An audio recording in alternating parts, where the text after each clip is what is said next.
నిమగ్నం అవడానికి ఒక పోలీస్ టీంను పంపించాం. అదేవిధంగా మున్సిపాలిటీ నుంచి ప్రతి సచివాలయం నుంచి కూడా ఒక్కొక్క శానిటరీ వర్కర్ని తీసుకొని 50 మందితో కూడినటువంటి ఒక ఆర్టీసీ బస్సుని ఏర్పాటు చేసి రాత్రి విజయవాడకు పంపించాం. ఆదోని నుంచి వెళ్ళినటువంటి సహాయ సిబ్బంది కూడా పోలీసులు అయితేనేమి, శానిటరీ వర్కర్ అయితేమి, ఎలక్ట్రీషియన్లు అయితేనేమి, ప్లంబర్లు అయితేనేమి, లేదా ఇంజనీర్లు అయితేనేమి, మన ఎగ్జిక్యూటివ్ ఇంజనీర్లు, అన్ని డిపార్ట్మెంట్లకు సంబంధించిన ఎగ్జిక్యూటివ్ ఇంజనీర్లు, సూపరింటెండెంట్ ఇంజనీర్లు అందరూ కూడా విజయవాడ ప్రయాణం అయిపోయినారు. ఎందుకంటే ఎక్కువ ఆపద ఉన్నటువంటి, ఎక్కువ కష్టం ఉన్నటువంటి విజయవాడ చుట్టుపక్కల ప్రాంతాలని మనం పట్టించుకోవాల్సిన అవసరం ఉంది. కాబట్టి అక్కడ ఇమీడియట్ చర్యల కోసం ఆదోని నుంచి కూడా మన వంతుగా ప్రభుత్వ ఆదేశాలతో మనం అక్కడికి పంపించాం.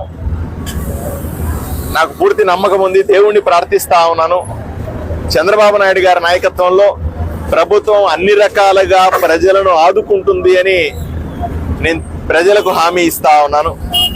ఎక్కడ ఇంత పెద్ద విపత్తు జరిగినప్పుడు చిన్న చిన్న పొరపాట్లు ఉండడం సర్వసాధారణమే.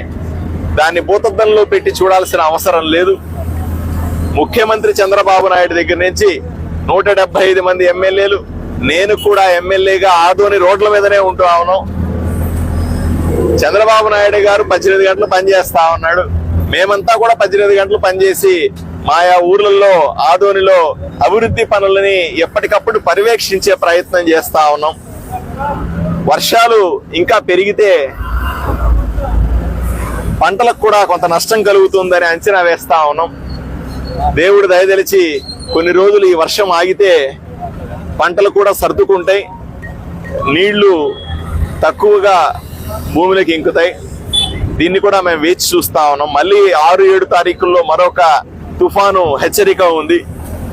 అన్ని డిపార్ట్మెంట్లని, అన్ని శాఖల అధికారులని అప్రమత్తంగా ఉంచినాం.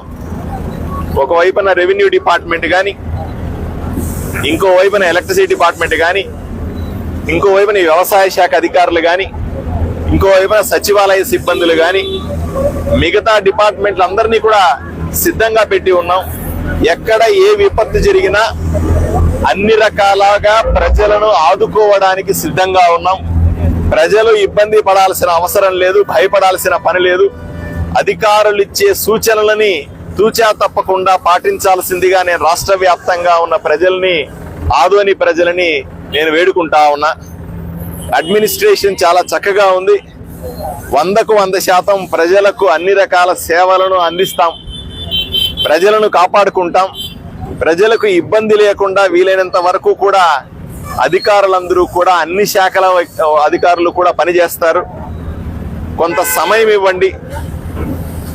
తప్పనిసరిగా ఆదోనిని, ఆంధ్రప్రదేశ్ రాష్ట్రాన్ని అభివృద్ధి దిశలో నడిపించే అవకాశం మాకందరికీ వచ్చింది. కాబట్టి తప్పనిసరిగా ఆ పని చేసి ప్రజల రుణం తీర్చుకుంటాం. రెండోది ఏంటంటే, నేను చాలాసార్లు చెప్తాను, ఒక చిన్న ఇల్లు కట్టాలంటేనో, ఒక చిన్న రోడ్ వేయాలంటేనో 1-2 ఏళ్లు పట్టే పని. అట్లాంటిది పూర్తిగా చితికిపోయిన రాష్ట్రాన్ని పునర్నిర్మించాలంటే గౌరవ ముఖ్యమంత్రి చంద్రబాబు నాయుడు గారికి ఎంత సమయం పడుతుందో ప్రజలు ఒకసారి ఆలోచన చేసుకోవాలి. దశాబ్దాలుగా నాశనం అయిపోయేసినటువంటి ఆదోనిని మళ్ళీ పునర్వైభవం తీసుకురావాలంటే ఎంత సమయం పడుతుందో ప్రజలు అర్థం చేసుకోవాలి. కష్టపడి పని చేస్తా ఉన్నాం, ప్రజల ఆశీస్సులు మాదే ఉన్నాయి. తప్పనిసరిగా రోజు చేసే పని వల్ల కొంత ఒక్కొక్క మెట్టుతో ఈ ఊరిని, ఈ రాష్ట్రాన్ని తప్పనిసరిగా బాగు చేసుకుంటామనే నమ్మకం మాకుంది.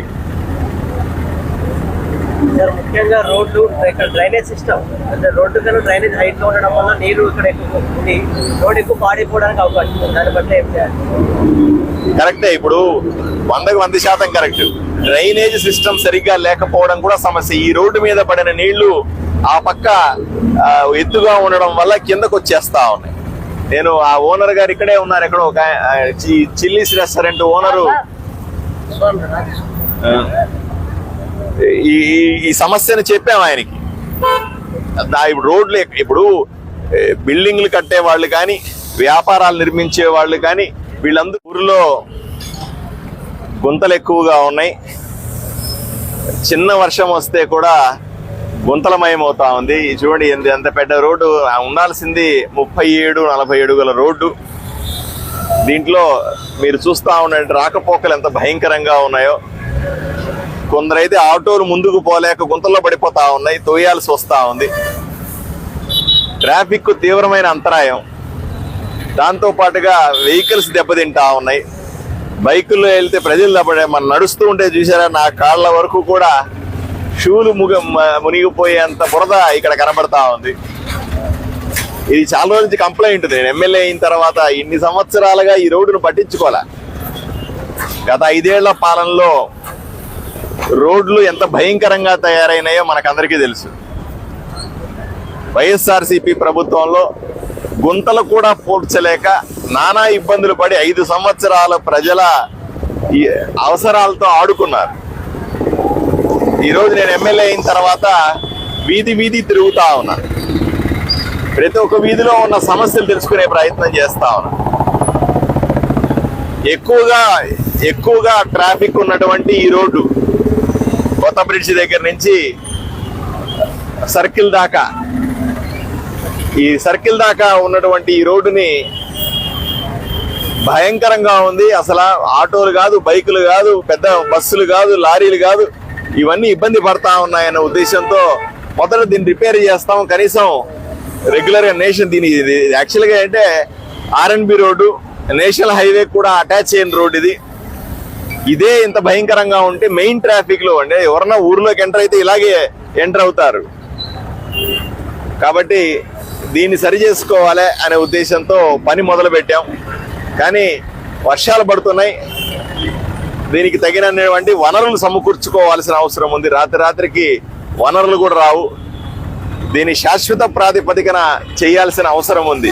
కానీ ప్రస్తుత అవసరాల కోసం ఈ వర్షాలు తగ్గేదాకానో లేదే కేంద్ర రాష్ట్ర ప్రభుత్వాలని కొంత డబ్బులు తీసుకొచ్చేదాకా తాత్సారం చేయలేం. కాబట్టి ఉన్న పెద్ద గుంతల్ని ఈ రెడీ మిక్స్ అంటారు దీన్ని.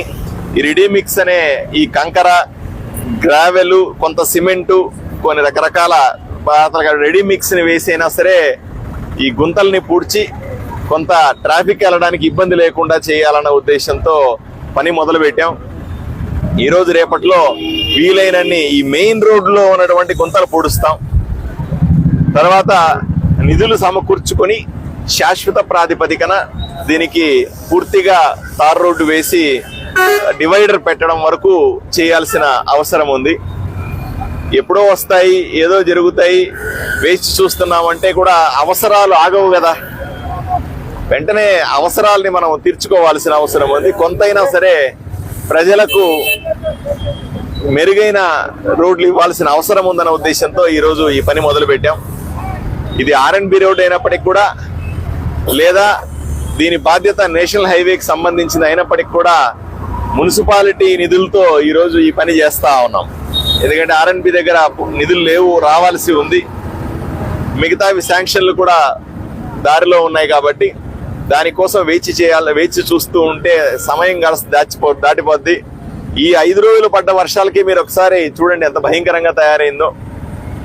ఇక్కడ కాదు, ఊర్లో పరిస్థితి కూడా అలాగే ఉంది. నేను ఒప్పుకుంటాను. నేను ప్రతి ఒక్క వీధిలో తిరుగుతా ఉన్నాను. ఇప్పుడు పని మొదలు పెట్టాము. కానీ అంత తొందరగా ఇవన్నిటికీ పరిష్కారం రాదు. కొద్ది కొద్దిగా ఒక్కో వీధే ఒక్కొక్క చిన్న సమస్యలు చేసుకుంటూ పోతే కొన్ని రోజులకి ఊర్లో కొంత మెరుగైన ఫలితాలు వస్తాయని నేను అనుకుంటా ఉన్నాను. ఏది ఏమైనప్పటికీ రాష్ట్ర వ్యాప్తంగా మీరు చూస్తే ఈరోజు మనం వార్తల్లో చూస్తా ఉన్నాం. సుమారుగా 2-3 వేల కిలోమీటర్ల మేర రోడ్లు పూర్తిగా నాశనమైనాయని మనకు ఈ వర్షాధారిత ప్రాంతాల్లో ఎక్కువగా తెలుస్తా ఉంది. ముందే భయంకరమైనటువంటి రోడ్లు, 5 సంవత్సరాలుగా నిర్లక్ష్యం చేయబడినటువంటి రోడ్లు, ఈరోజు దానిపైన విపరీతమైన వర్షం. ఈ వర్షం వల్ల ఇంకో 2-3 వేల కిలోమీటర్లు రోడ్లు పోతే ఆంధ్రప్రదేశ్ పరిస్థితిని నేను ఎంతో ఇబ్బందికరంగా చూస్తా ఉన్నాను. ఇంకో పక్క విజయవాడలో చూస్తే లక్షలాది మంది నిరాశ్రయులు అవుతా ఉన్నారు. కట్టలు తెగడం, నీళ్లు కాలనీల్లోకి రావడం, ప్రజలు నిరాశ్రయులు అవ్వడం, వాళ్లకు ఆహారాన్ని అందించడానికి కూడా కష్టంగా ఉన్న పరిస్థితి ఈరోజు మనం చూస్తా ఉన్నాం. కానీ గొప్ప విషయం, నారా చంద్రబాబు నాయుడు గారి నేతృత్వంలో కూటమి ప్రభుత్వం వచ్చినటువంటి పెద్ద ఆపదని సమర్థవంతంగా ఎదుర్కొంటా ఉంది. మంత్రులందరూ కూడా ఈ వరదని సరిచేసే ప్రయత్నంలో ఉన్నారు. ఆదోని నుంచి కూడా ఒక పోలీస్ టీము నిన్న విజయవాడకి వెళ్ళింది. రోడ్డు మీద పడిన నీళ్లు అక్కడ ఎత్తుగా ఉండడం వల్ల అన్ని ఈ పక్కకు వస్తున్నాయని ఇక్కడ వ్యాపారస్తులందరూ కంప్లైంట్ చేస్తా ఉన్నారు. చిల్లీ రెస్టారెంట్ ఓనర్ ఈయన, పెద్ద మనిషి ఊర్లో కూడా, ఈయన కూడా తెలియజేశాం, అన్నా ఇది ఇలా ఉంటే ఇబ్బంది అవుతుంది, ఆ నీళ్ళన్నీ ఈ పక్క వస్తాయని చెప్పాం. ఆయన కూడా సరి చేసుకుంటానని చెప్తున్నాడు. ఏదైనా కరెక్షన్ ఉంటే చేయమని అడుగుతా ఉన్నాం.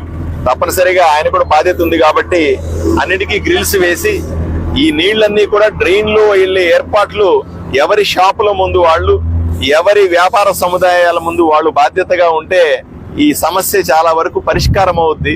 ఇది ఇక్కడే కాదు, ఆదోనిలో ఉన్నటువంటి అన్ని వ్యాపార సముదాయాలు, అన్ని ఇళ్లలో వాళ్ళు అడుగుతారు. కొంతమంది ఇళ్ల దగ్గర కూడా చూస్తున్నాను, ఇంటి ముందు పూర్తిగా స్లాబ్ వేసి మూసేస్తే అక్కడ డ్రైనేజ్ బ్లాక్ అయితే ఎలా క్లీన్ చేస్తారు మున్సిపాలిటీ వాళ్ళు? ఏది ఏమైనా మన ఇంటికి ఎంట్రన్స్ వరకు కూడా మనం బ్లాక్ చేసుకుంటే దాన్ని సీల్ చేస్తే తప్పులేదు.